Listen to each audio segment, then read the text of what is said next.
What's up guys, Mike here, and welcome back to another 7 Deadly Sins video. This time, it's a theory on Gowther. And I know I've done a couple theory videos in the past, they usually get a good response, so I like to put a lot of effort into these. So if you do enjoy the video, drop a like and subscribe, and definitely comment what you thought below afterwards watching. But before that, I am going to add the brief disclaimer that I normally do. This won't be a concrete theory. This is going to be me talking about Gowther and the current speculations on his past, his future, who he is, and a couple other things on the trial along with King and Diane. Nothing too specific. There's not going to be one crazy idea that's going to come out of this video and blow your mind, but there may be a few things here and there that you have not thought about before.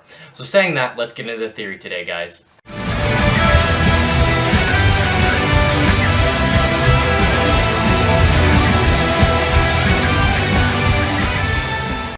Throughout the journey of 7 Deadly Sins, Gowther's character has been a relative mystery for most of the journey. First off, with him being introduced, we didn't even really know if he was a guy or a girl, and then later on we didn't know if he was human or a doll, but we now know that he is kind of a doll. But with the recent discoveries in the chapters previous to 212, 212 and before, we find a lot more about Gowther's history and what kind of created him or how he came to be. And we find out that there's actually an original Gowther that created the doll version of Gowther. Now this original Gowther seemed to have been trapped away for 500 years, so the Gowther that we know and we have been seeing currently has nothing to do with that Gowther, as far as we know, especially because he was afflicted by his commandment at the end of the side story, and I'll be going through that in a moment. The real kicker of this video is going to be a lot around chapter 212 and kind of what happened in that chapter. And at this point in chapter 212, we're kind of under the assumption that Gowther isn't all that bad of a guy. And from what we can see, that's kind of the case. I mean, he doesn't agree with any of the fighting as far as we know, and his goal is to stop the war. He seemed to get along pretty well with King and Diane, and even giving her a gift at the end of the conversation, which we do not know what it is. So with all this evidence of him being some sort of good guy, could he possibly be evil? And I'm gonna put that on the plate as definite option. The other option I'm gonna be putting on the plate for this theory video is that when the original Gowther died, he didn't actually die. I'm gonna probably theorize that it's a possibility that he could have transferred himself into the Gowther that we know, the doll Gowther. And that may seem like a bit of a stretch now, but I'm gonna present a bit of evidence later on to support it. In order to do this in the correct order, I'm going to have to start talking about chapter 212 before I start talking about the side story. So in chapter 212, we see the original Gowther speaking with Diane about what will happen in this holy war. And we see that he actually knows the events that are going down. He realizes that he's going to die. He realizes that there will be some sort of event happening to Gowther in the future and having him lose his commandments after he is gone. Along with a couple other things that he wouldn't have known otherwise, along with Diane's name. So you could chalk this up to Diane explaining it to them, because he does say later on in the chapter that a line where it's like, well, these guys, my friends, don't seem to be lying. So he could just be taking their word for it. But there's a key part that doesn't make sense when it comes to this. I'll put this up on the screen for you if I can. In the chapter, the original Gowther speaks of his death coming up.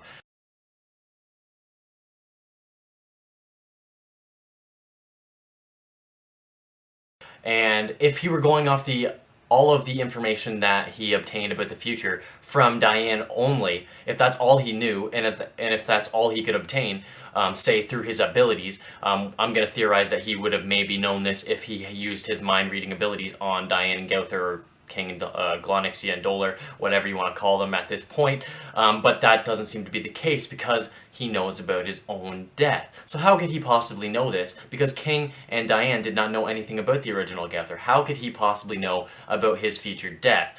Now this kind of ties back in to the trial and what it actually is. So if King and Diane, what are they doing back in this flashback? Are they actually there, or are they reliving an experience, or are they in some sort of parallel universe where the outcomes can actually affect that certain universe? There's a couple options here that we have to go over. Now, it could be back in time, but I'm going to go ahead and think that it's not the case, because being able to travel back in time would kind of change everything for us. Being able to change the events of the Holy War, which it just wouldn't make sense for the story wise.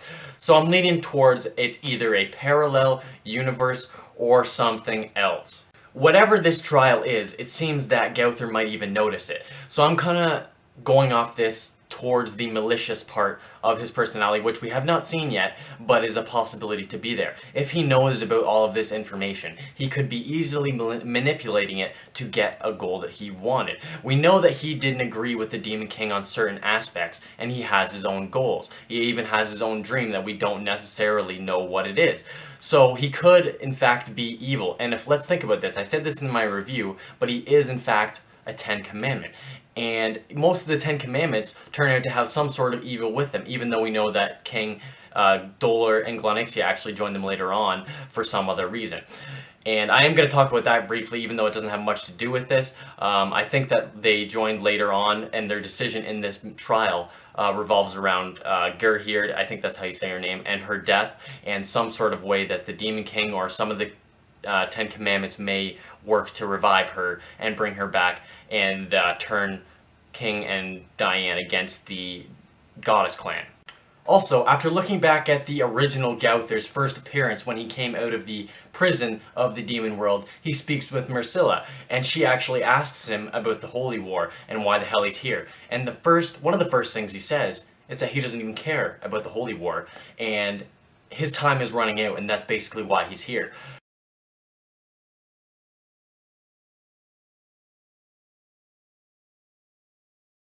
So that goes to contradict what he actually told King and Diane in the most recent chapter when he said, all I want to do is save the Holy War, stop the Holy War.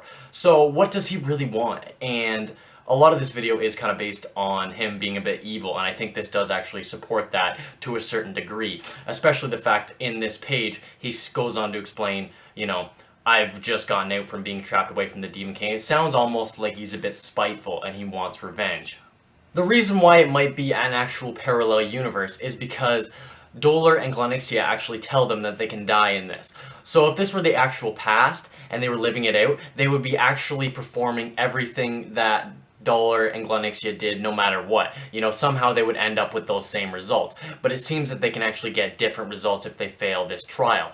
So in this parallel maybe universe of a just kind of a trial in a certain sense, just in a different area. So like you can picture our regular realm of Seven Deadly Sins in its own little bubble, and this is kind of in a separate bubble, but is still kind of its own path in a way. It's kind of complicated when it comes to that. I imagine we will find more about it later on, but the technique that they used is some sort of gift given to them or taught to them by someone dear, which is possibly Elizabeth Meliodas, maybe even Gowther himself. Now this wouldn't make a lot of sense, but it would make a lot of sense in the compartment of Gowther actually knowing what's going on. If he actually gave them that technique, it would make sense why he knows why all of this is happening, and maybe he's using this in his own way. Now, if this was the case, and Gowther was kind of thinking about this whole plan throughout the whole thing, and he knew he was going to die, I can imagine he would find a way to avoid this, avoid his own death. Why would you not avoid your own death if you could see it coming? And yes, he knows that he wants to stop the Holy War, but if we're going on this theory that he could be some other motive in his mind, or he could be somewhat evil, who's to say that he wants to avoid his death by transferring himself over into the doll Gowther? And who's to say that's not actually what he did later on? Now, this isn't going off nothing. I do actually have a few points to support this theory, which I will put up on the screen. A couple pictures in this chapter as I explain them from the side chapter that kind of just resemble not the Gowther in the doll version, but the Gowther of the original version. So I'll talk about that now.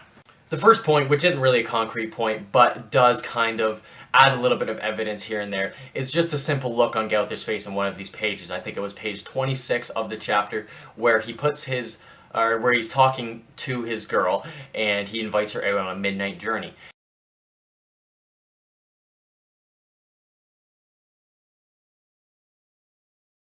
And this is completely out of the character that we've seen of Gowther so far, even though we barely know this new Gowther. I will admit that we don't really know a whole lot about his personality. We know he has the emotional maturity of a child and the intelligence of the original Gowther, so we know he's still smart, but at this point we see him give a look that actually could resemble the original Gowther. The look on his face resembles his eyes, resembles a lot about him, and his demeanor especially. And especially because we haven't seen Gowther act this way at all. Like, confident, very charming. That just doesn't seem like the doll personality. Another scene that points to Gowther resembling his original self after he has died is when he is talking to Nadia on the horse, and Nadia says that she will like him no matter who he is, after he says, you know, I just want you to like me.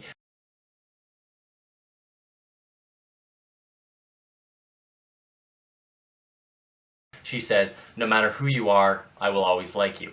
And this may not seem like much at first, but I think it may have been a subtle hint by the author, just showing that Nadia really loved the real Gowther for who he was. Doesn't really matter what you want to call it. She just loved the personality that was there.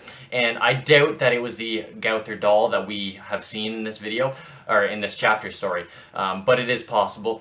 We don't really know a whole lot about his personality and how it resembles or not with the original Gowther, but I'm just going to speculate that this is another piece of evidence for that. Lastly, another piece of evidence would be either the scene with Nadia and Gowther and them touching each other's hearts, where Nadia says, you and I, we have the same heart, no matter what you say, no matter whether you think you're doll or human. And that's also maybe another subtle hint at that fact that they may be the same person. That, along with the doll Gowther constantly talking about being lonely and getting upset when people leave them, that could be just the fact that his original self died and everyone who he has loved has kind of left him, or it could be the fact that the original Gowther was trapped away for 500 years and just longs for human contact, and that's part of his dream, possibly. Speaking of the dream, I think that the fact that Gowther actually died without ever telling his original dream, I don't think that the author would have done that without ever revealing what that original dream was. And what a perfect way to do that, by showing that the original Gowther is actually still here, technically just residing within the doll version of Gowther. Now, how all of this theory of Gowther being the original self, how that relates to the 212 chapter. Well, I'm going to get into that right now. So if this Gowther is having the goal of him being his original self and avoiding his death, that would be the purpose of him transferring into the doll version, because he realized, okay, Diane and King, these guys are coming from the future, and I'm going to die in this parallel universe, or whatever kind of version of the world this trial is in. He wants to avoid this. He wants to avoid his death. So if this is a case and Gowther is actually kind of a malicious person, then he's kind of controlling the events that are going on. And I would have to go as far as to say including Rue, causing a stir on the human side of things. So I think that him manipulating Rue is probably part of it, and along with the gift that he gave Diane at the end of the chapter. Now, many people think that this is her memories back. Very, very possible. But if we're going with the theory that it could be evil Gowther, he could also be doing something else. He could be manipulating her to get what he wants, and really, really fucking with King, if he wanted to absolutely, you know, destroy that, because he did say that he was very envious of their relationship. And it could be just his good side talking again, but it also could be his malicious side. Either way, it's going to be very interesting to see how this turns out. I have a few thoughts on whether Gowther is related to Merlin or not, but then again, they're very, very thin ice thoughts. There's not really a lot to go on there. There is a possibility that they could be related in some way, because we know that Merlin is the daughter or something of a great magician. She has some sort of connection to the demons and a great magician, which we know that Gowther, the original Gowther, is a demon, or at least part of the Ten Commandments, and is a great wizard as well. And we also got the reveal that the girl behind the goddesses is actually a girl, like I just said. So this is some interesting information that we could probably add to the theory when some more is tacked on. Anyways, guys, that's all I got for this video. I know it was kind of a mess. If you can put the points together, if you can follow along, I really appreciate it. I hope you guys enjoyed, and let me know what you thought below. If you think my theories are crazy, if you think I'm insane, if you think they actually make sense, I want to hear it all. Please be nice about it, though. Either way, that's all I got for this one, guys. Thank you for watching, and I'll talk to you on the next one. Peace.